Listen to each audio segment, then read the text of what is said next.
દાહોદમાં lucky trading શોપમાં ભીષણ આગ, શોર્ટ સર્કિટથી આગ લાગતા લોકોમાં દોડધામ. દાતા તાલુકામાં આજે એક આકસ્મિક આગની ઘટના બની હતી. મળતી માહિતી અનુસાર દાતા શહેરના મુખ્ય હાઈવે પર આવેલી લકી ટ્રેડિંગ નામની દુકાનમાં અચાનક આગ ભભૂકી ઉઠી હતી, જેના કારણે આસપાસના વિસ્તારમાં ખળભળાટ મચી ગયો હતો. આગની જાણ આજુબાજુના લોકોએ કરતા જ મોટી સંખ્યામાં લોકો ઘટના સ્થળે દોડી આવ્યા હતા. આગ શોર્ટ સર્કિટના કારણે લાગી હોવાનું પ્રાથમિક તપાસમાં જાણવા મળ્યું છે. દુકાનમાં મકાન સામાન અને ઇલેક્ટ્રોનિક્સ જેવી સામગ્રી હોવાથી આગ ઝડપથી ફેલાઈ ગઈ હતી. લોકોએ તાત્કાલિક પાણીના માથા ચલાવતા અને પોતાના સ્તરે આગ પર કાબૂ મેળવવાનો પ્રયાસ કર્યો હતો.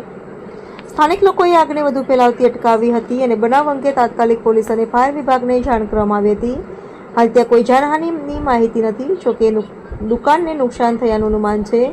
સમગ્ર બનાવ અંગે દાતા પોલીસે વધુ તપાસ હાથ ધરી રહી છે. રિપોર્ટર લાલસી ઠાકોર, દાતા.